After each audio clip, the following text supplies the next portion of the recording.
Ya viene Premium Podcast. Premium Go. Conectando personas. Hola, ¿qué tal? ¿Cómo están? Qué gusto. Hoy día llego de frente con una invitada especial. Esto es Premium Podcast. Y hoy día tengo el honor de contar con la presencia de Liliana Galván. ¿Quién es Liliana Galván? Casi digo Galván. Si no fuera por esa bendita G que nos separa y por la trayectoria que tiene Liliana en el mundo de la psicología educativa y pedagógica, realmente diría que somos unos Galván, pero tremendos. Sí, tremendos. Pero definitivamente, ¿quién es Liliana? Liliana es psicóloga educativa y pedagoga teatral. Ojo, ha sido artista y directora de teatro para niños y jóvenes, además de directora de calidad educativa en educación superior y decana de la carrera de psicología en la Universidad Peruana de Ciencias Aplicadas.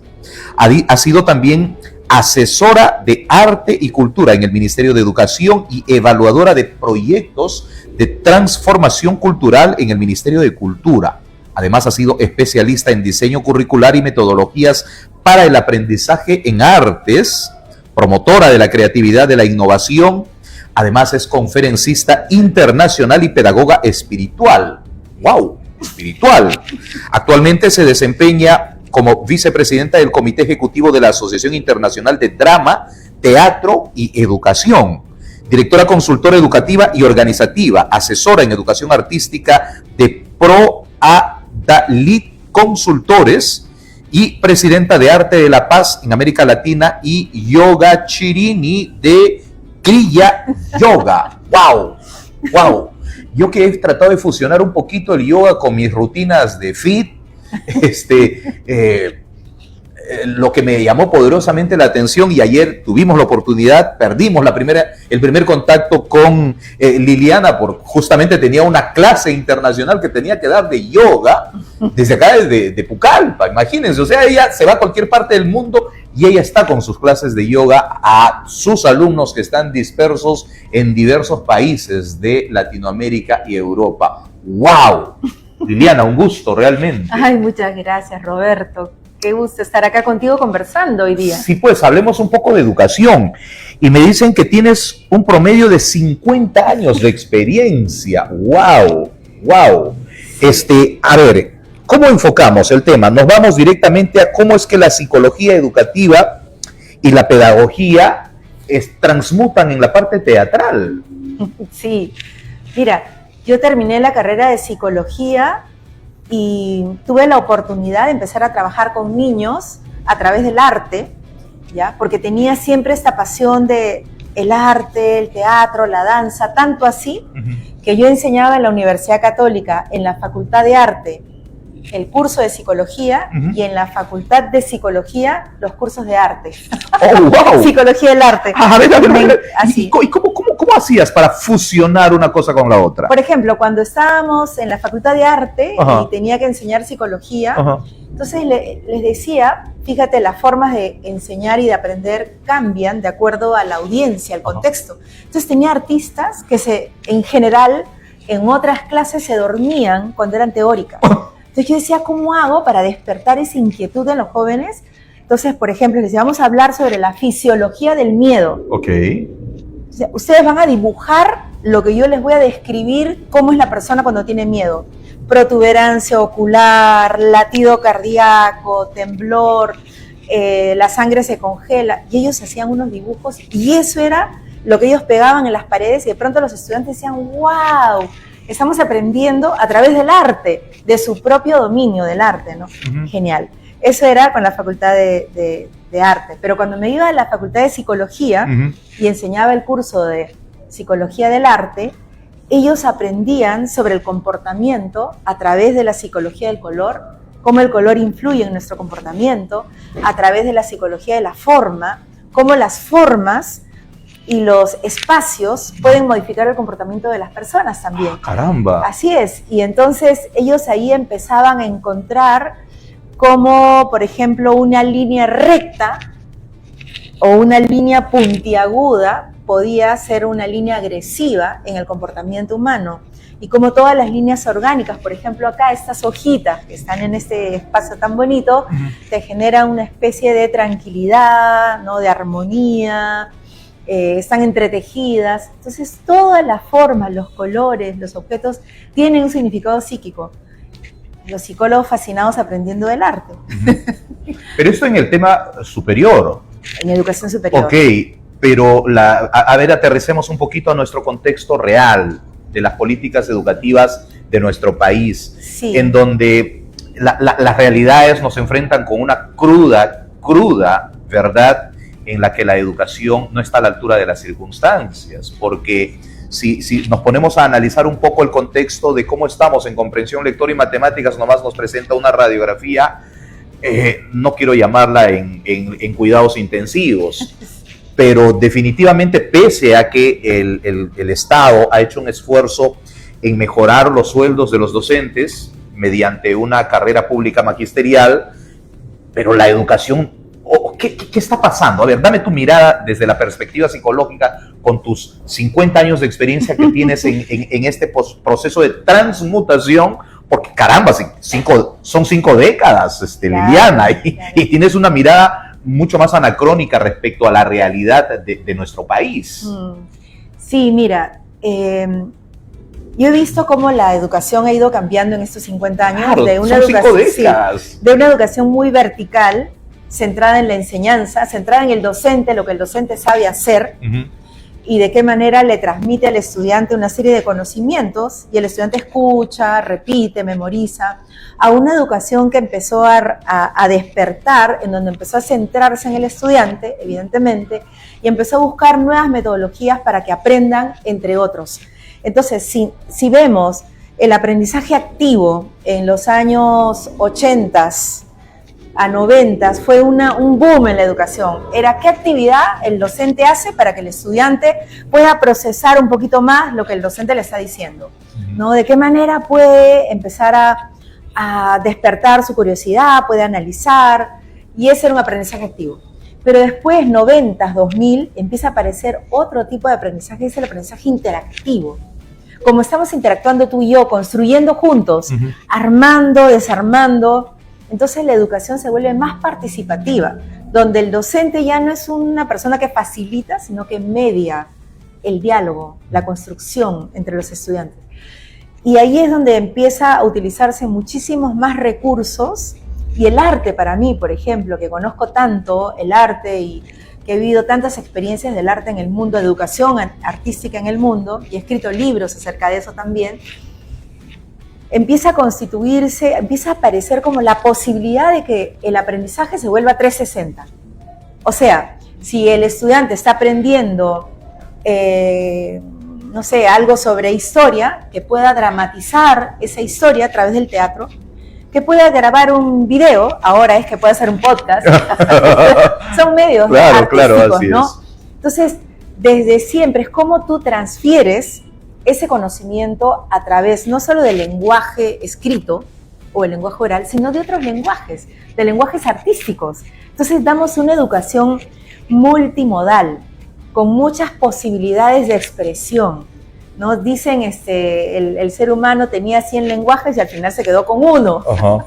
Pero eso, ¿nos quedamos en dónde? ¿En la década de los 80, los 90? Más o menos, ¿no? Entre Ya. los 80 y los 90, en una educación más pasiva, de escuchar, ¿no? Pero es difícil para el docente manejar los tiempos para darle espacio para que los estudiantes construyan, debatan, puedan de repente polemizar entre ellos, ¿no? Entonces a veces se preocupa mucho por el tema en vez de desarrollar las competencias que son necesarias para aprender. Al final la educación fue cambiando de contenido a competencias, Ok. a ser personas competentes. Pero, disculpa el término ya, pero ¿en qué momento se jodió la educación como se jodió el Perú?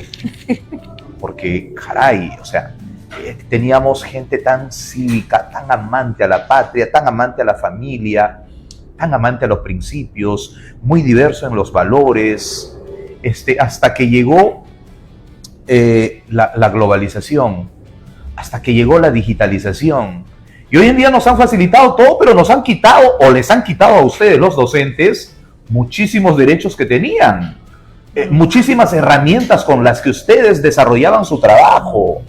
O sea, se ha perdido incluso hasta el principio de autoridad de los docentes, pero sobre todo de los padres de familia, que por Dios hoy día solamente levantarle la voz a un alumno para imponer disciplina puede implicar una catástrofe en comportamientos que podrían terminar hasta en la justicia y en sentencias. Es verdad. Hay dos cosas ahí importantes de lo que tú estás diciendo. Por un lado, la descontextualización de la educación, donde nos hemos globalizado muchísimo, como decías, ¿no? Entonces nos preocupa bastante cómo se hacen las cosas afuera y nos perdemos del lugar en el que estamos, ¿no? Una educación contextualizada quiere decir lo que, por ejemplo, leo acá, ¿no? De la selva a su micro. Ese es contexto. Tú estás haciendo un programa totalmente aterrizado donde las personas se conectan con lo que ven cada día. Tú aprendes de tu contexto, de tu localidad, ¿no? Y a veces nos vamos más afuera que hacia adentro. Esa es una de las primeras cosas que hacen que la educación se pierda. Por ejemplo, acabamos de venir de una universidad intercultural. ¿De qué manera la interculturalidad se pierde con esa tensión de la globalización? Entonces, eso por un lado es algo desgastante en la educación.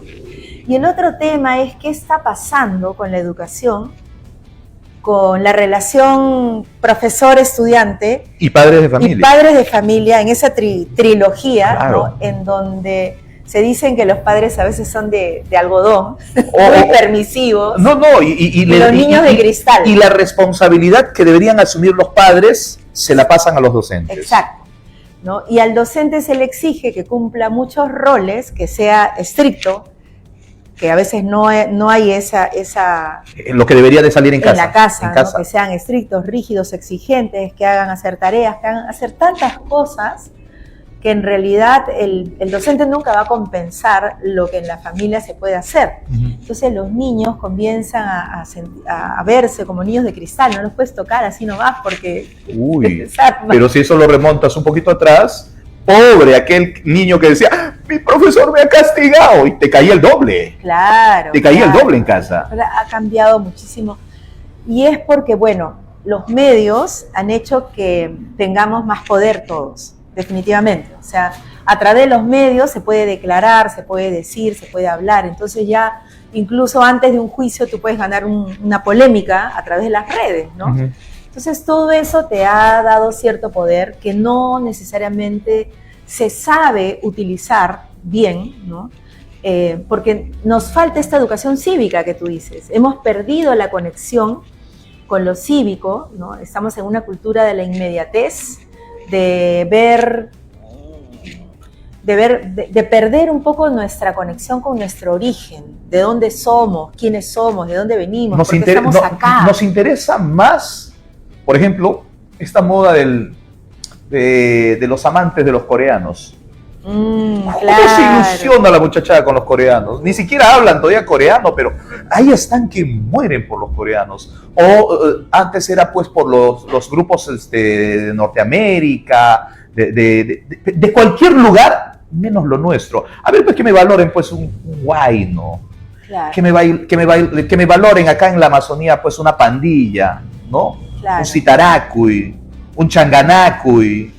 O en todo caso, consumirme pues el rico masato, el chapo, cuando hoy día, bueno, ¿qué nos inunda hoy día? Estas bebidas verdes que vienen los venecos, prefieren una michelada a un masato o a un chapo, ¿no? Ya, pero ahí está el quiebre de la educación sin contexto. Por ejemplo, cuando nos pidieron en el Ministerio de Cultura, me pidieron que asesore a todo el grupo que estaba creando en el currículum nacional de 2016, el currículum de arte. Entonces, hicimos un foro a nivel nacional en la región norte, en la región sur, en Cusco, en la región amazónica, fue acá en Pucallpa, ¿ya? Y en el centro, en Lima. Recogimos toda la visión de los docentes que estaban trabajando en educación artística. Okay. Y lo que nos decían, especialmente los de la Amazonía, el arte está en todas las actividades que nosotros realizamos. El arte es parte de nuestra historia. Nosotros, la palabra arte en sí mismo no existe, pero nosotros vivimos, nuestros rituales son un poco parte del arte. O sea, hacer el masato es un ritual. Claro, eso es artístico. Claro. Ese es arte, ¿no? Claro. Entonces, ahí apareció, recogimos todo eso, escribimos un libro que se llamaba Huellas, un hito para transformar la educación artística en el Perú, en donde se planteaba que el arte no podía ir sin la cultura. Entonces se llamó el currículum de arte y cultura y se creó la alternativa, teóricamente dicha, ¿no?, para que todos los colegios puedan aplicar, recoger la cultura de su pueblo y ponerla como parte de un curso artístico, cultural en su colegio.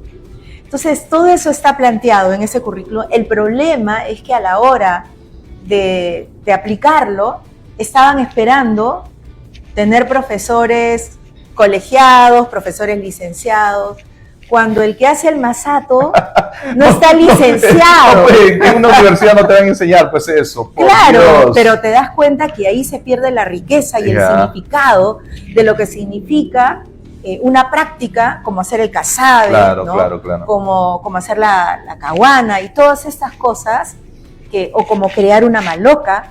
Entonces, eso es arte y cultura. Y para eso hay los sabios de la comunidad.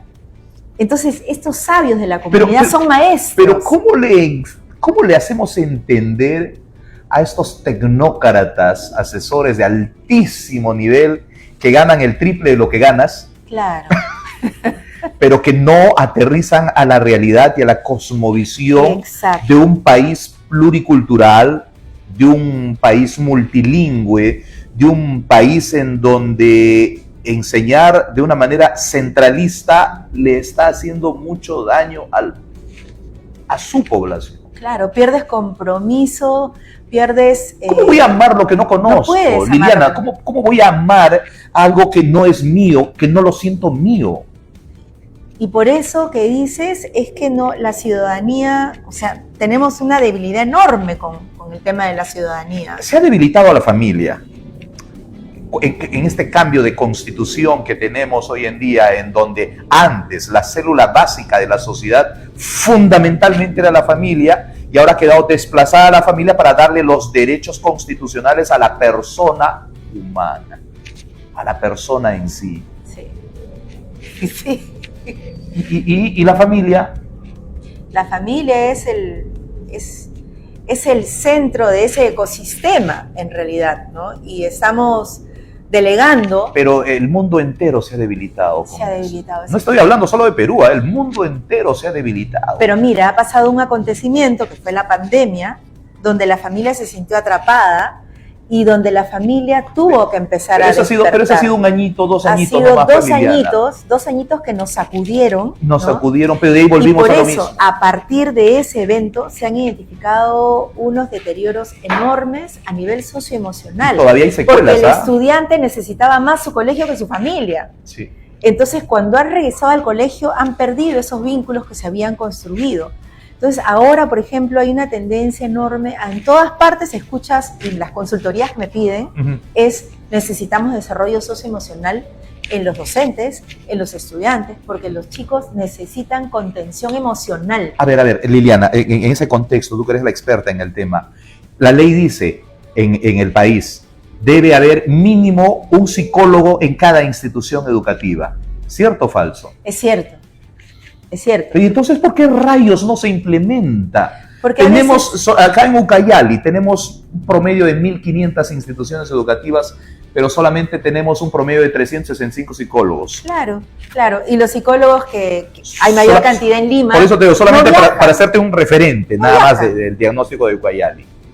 Bueno, lo mismo pasó con los educadores artísticos. Contábamos como con 1.500 y no iban a poder desarrollar ese programa. Pero es que el mismo sistema educativo como política pública no está ponderando esta realidad para poder adecuar el sistema de aprendizaje en nuestro país.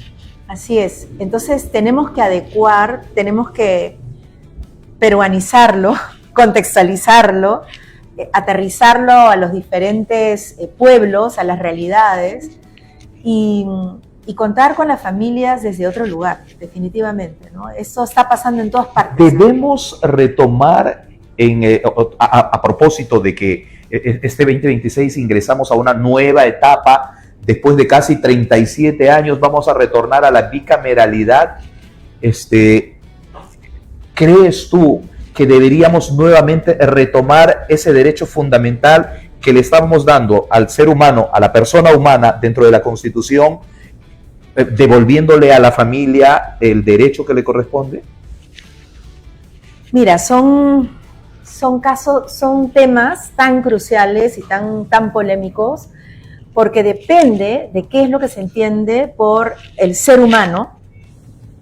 Un ser humano, si es que es un ser humano social, ¿no? Si es un ser humano interdependiente, voy por ese lado, ¿no? Porque la interdependencia y el vínculo que se crea entre un ser humano con otro ser humano, no se puede concebir un ser humano solo, ¿no? Un ser humano forma parte de una familia, forma parte de una serie de lazos, de una comunidad, de un clan, de una población con un carácter, con una historia, ¿no? Entonces, el ser social para mí es mucho más importante, sobre todo en un país donde hay un tejido social con tanta diversidad, con tanta complejidad, con tanto mestizaje, ¿no? Entonces, eso por un lado a mí me parece que es muy polémico y es algo que no se sabe por dónde, ¿no? Que es primero el huevo o la gallina, o sea, estamos ahí dando vueltas. Yo creo que lo que tenemos que hacer básicamente es empezar a mirar nuestra diversidad, pero con ojos auténticos, no con discursos, no con floros, sino realmente... No te preocupes que muchos floristas ya están apareciendo. Sí, pues. O sea, realmente apreciar la diversidad, esto quiere decir sumergirnos en las culturas para aprender de las Pero entonces este lenguaje tenemos que llevarlo al terreno político. Sí, porque no existe ese lenguaje, o sea, es un lenguaje muy... a veces europeizante, y perdemos el vínculo, ¿no? Con lo nuestro.